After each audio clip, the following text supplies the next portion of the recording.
Hello and welcome to ThePrint. I'm Sharan Puvarna, and today from Bengaluru, we're joined by a very special guest, Mr. Raj Bhagat.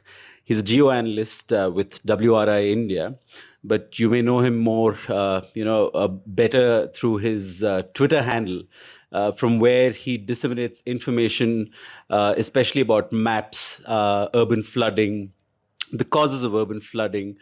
He's an authority on mapping, and he's done this for a very long time. And he tries and traces as to why flooding happens in in most urban centers of the country. From Bengaluru, we've seen flooding, a lot of flooding in the last few weeks with heavy rains. So let's find out from him as to why this happens in most urban centers of India, and more insights on this. Thank you so much, Raj, for joining us. So, for starters, since we're in Bengaluru, we'll start with Bengaluru. What was the reasons for the flooding in Bangalore? Right. Thank you for the invite. And Bengaluru, I mean, it's at 900 meters above sea level, and it's almost actually a hill station. To be honest, 97% of Indians actually reside at a elevation lesser than that of Bengaluru.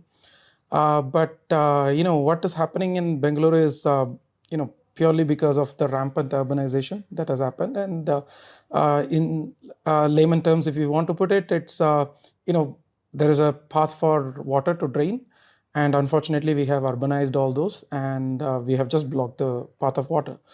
Like I said, it's in the top of a ridge, and one half of Bengaluru goes into Ponayar River or the Dakshina Pinakini, and the other goes into Vrishbhavati and Arkavati and eventually into the Kaveri. The core city, the old city, was actually on the top of the ridge. But the city began sprawling over time, and it soon began, taking over the valleys that were there. And unfortunately, it is in these valleys that we see the flooding.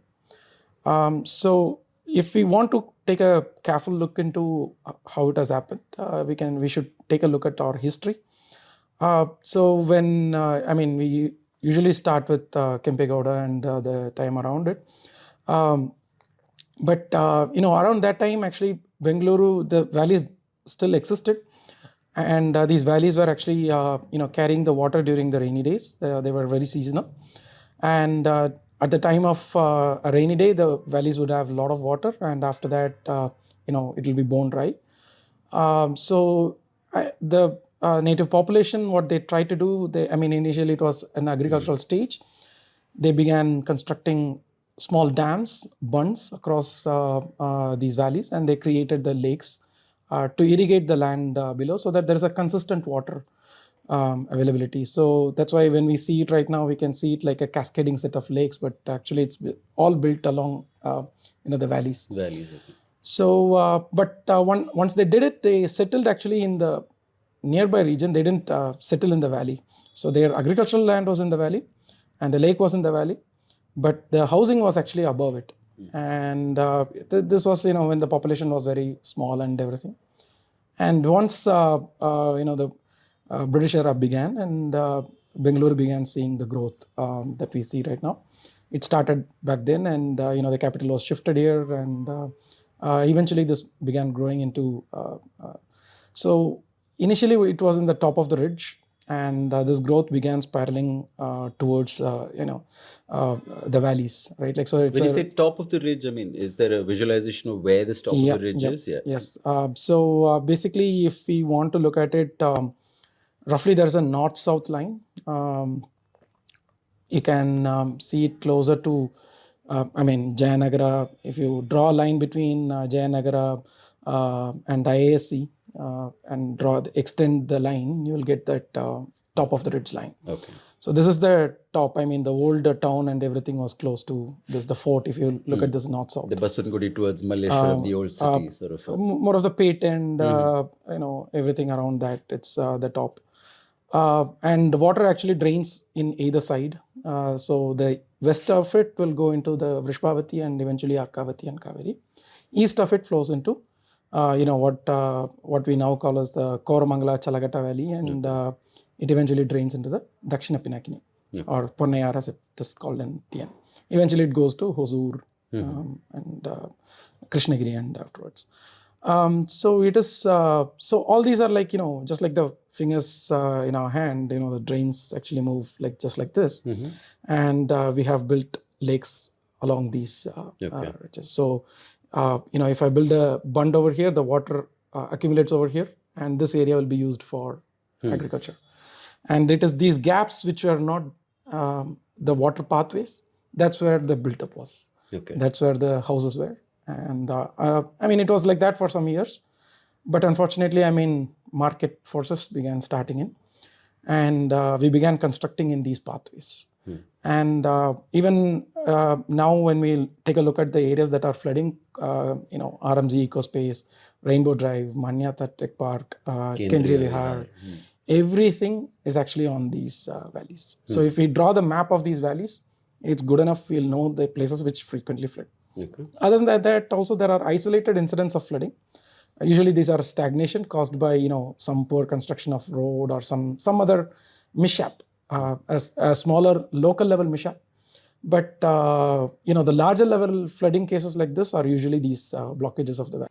So when you visualize this on a map, what percentage, if you could quantify, what percentage of our valleys are now completely choked or blocked off? Right. Unfortunately, we don't have any, accept a number for it. But approximately by? Earlier estimates were saying that 15% of the growth was happening in the valleys. 15%? 1.5. Of the growth was happening in the valleys.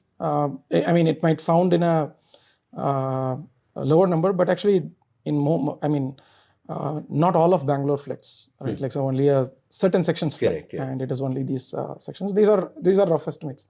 The limitation in the why there is a limitation in the estimate is that we estimate the amount of built up using satellite images, and they will have some limitations. And also what constitutes a valley, right? Like, so where do you draw the boundary of the valley? So typically I use a 100-year written period. 100-year written period of a flood to call it as a valley.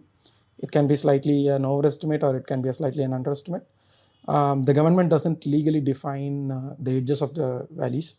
So this is an estimate from my end, which says 15% of the built-up growth, approximately 15% of the built-up growth.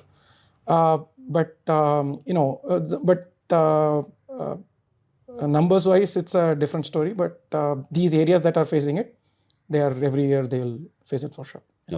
So you're saying that as we go forward, even if we were to stop all constructions today, as we go forward, it's just going to get worse?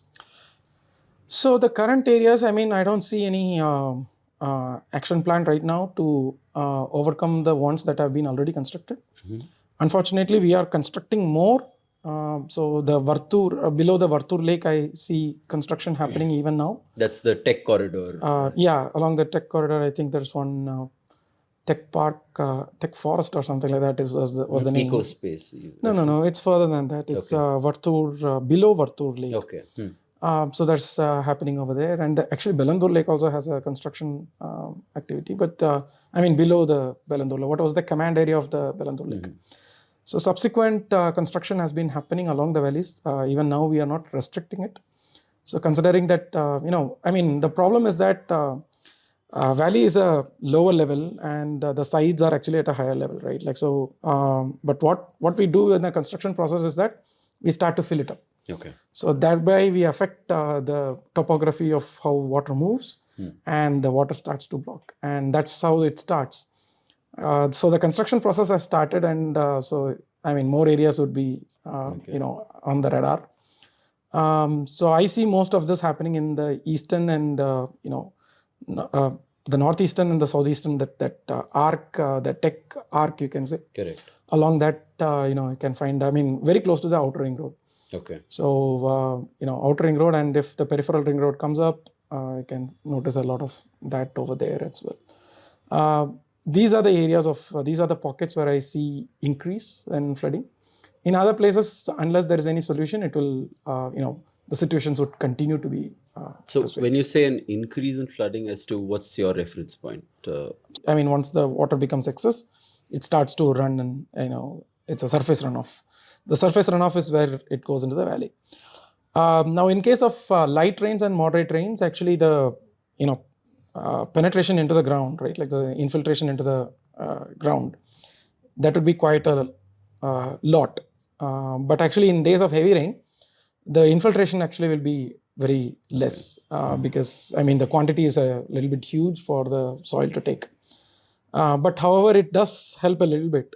And the surface runoff has increased because of this concretization and extreme, concrete and tar and everything that we use for pavement, which basically tell the story of, water will not go down and it has to go only on the sideways.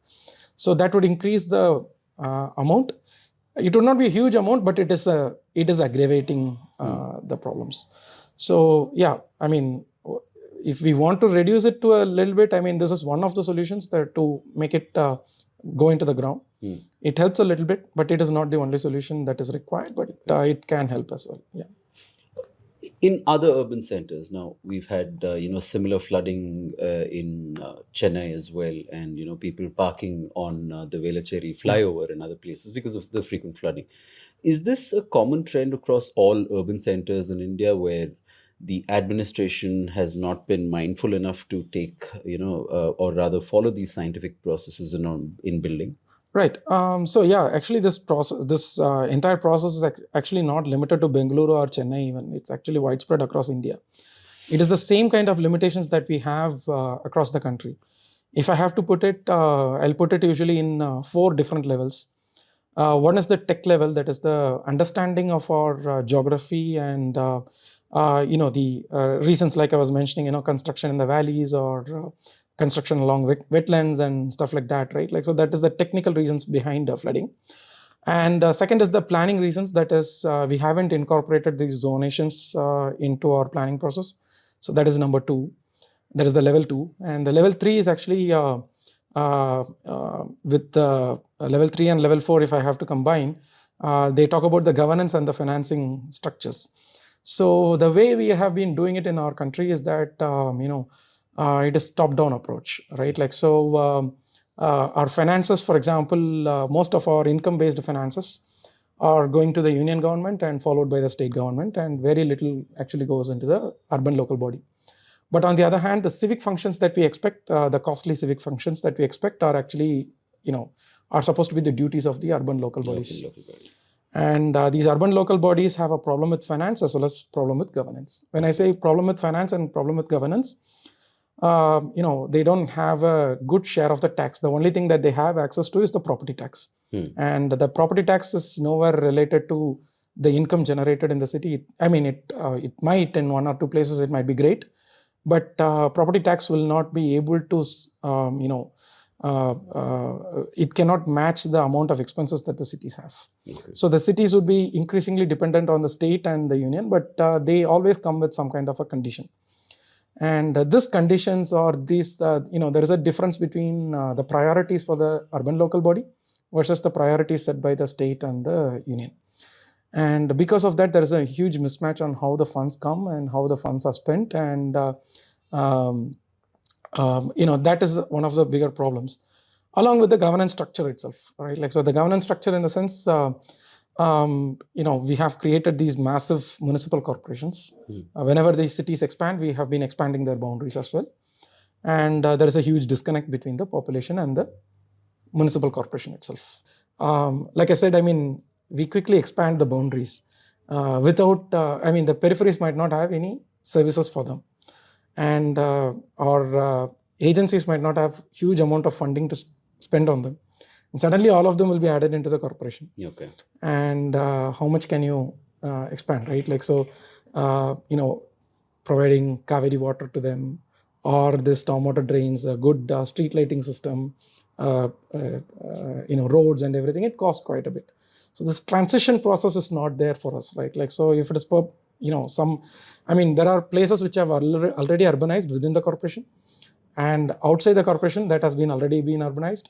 And then there are areas which are urbanizing, okay, and which have the potential to urbanize. So you have different levels of this, and we don't have any transition plan for them. Okay. So suddenly we changed the boundary from BBMP to the modern BDA. Now with the Greater Bengaluru. Greater Bengaluru and everything, it will now you have to provide services for them. So the statistics also will change accordingly, right? Like, so the older corporation boundary, the prior to this one was mostly contained within the outer ring road. Correct. So the services were high within the outer ring road. And when the corporation boundary was expanded, if you look at the census 2011 maps, you would notice that the area between the outer ring road and the BBMP boundary, it will look like a donut, right? Like, so everything will be bad over there and everything will be good inside. Okay. So it was having this donut shape. And now if you expand it and do the census again, you will again notice a new donut, a bigger donut to come up.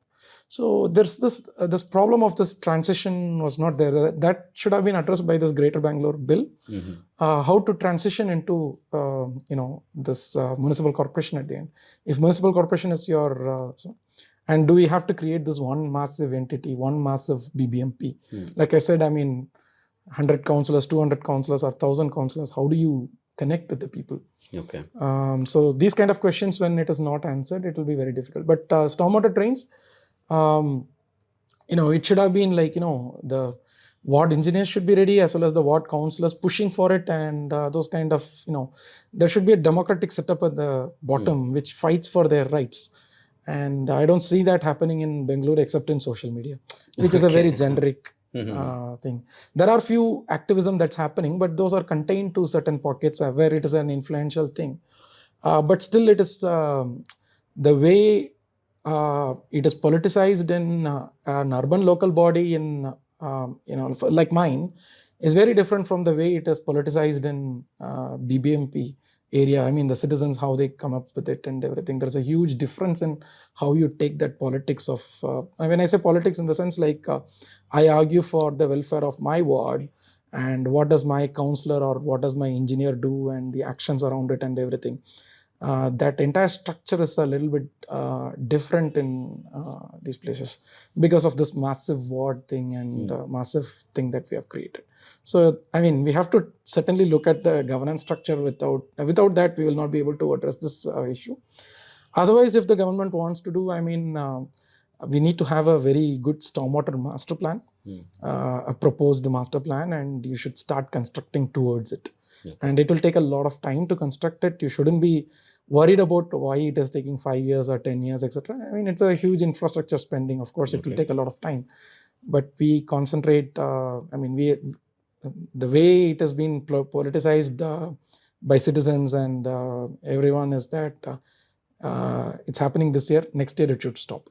Correct. And it doesn't work that way. But what I would like to see is a roadmap and a stormwater master plan, and them being incorporated into the city's master plan. Correct. So right now in Bangalore, the entire tech corridor, the Sarjapur Road, Banyata Tech Park, more flooding here. Is it because some of them they said will be demolished and everything? None of this has, of course, happened. Now, this area has seen a lot more construction, a lot more habitation, a lot more accommodation and everything. Now, do governments actually reach out to people like you when they're building these master plans or when they're approving constructions? How does... No, the master plan process is a very different process. Usually there will be consultations and everything around that when master plans are being prepared. But on top of it, so first is Bengaluru needs a scientific study of the flow of water, a carefully laid out study which marks all the flood zonation and flood risk areas, and everything has to be clearly zoned, and that zonation should be incorporated into the master plan. Right, like, so this is to prevent further construction into the valleys wherever we are expanding, and this should apply for the entire metropolitan region, I feel. But at least within the Bengaluru urban district is something that we have to look at. So for that, that is one level of study, that is to prevent future events. Second is, we have to create a stormwater management plan, which means that you have to assess the water flowing capacities of all our drains and do a proper analysis around, where is clogging happening and where the flooding happens, etc. So that we can re-engineer our stormwater drains to match the quantities that actually fall on it. and create new drains around it, right? Like, so for that, a stormwater management plan has to be created, which is purely looking at the engineering side of things. So first is governance side, and second is the technical, there's the planning side, and then there's the engineering side of things. Then the social side of things is, now we have the legal constructions and the illegal constructions, as well as, all of those things. So you should have a roadmap on how do we, change this built up, and how do you move people around without affecting their livelihoods in a long period of time, not on a overnight basis, but more of a carefully laid out strategy. Okay. So that this we can create more buffers in the future type of the existing flood zone areas where already construction has happened, how do we prevent it? From that angle is that is something that we require right now. So let's hope the administration does take a few steps into the right direction. Thank you so much for talking to us, Raj. Thank you so much for the invite, and thank you so much for patiently listening as well. Thank you. Right.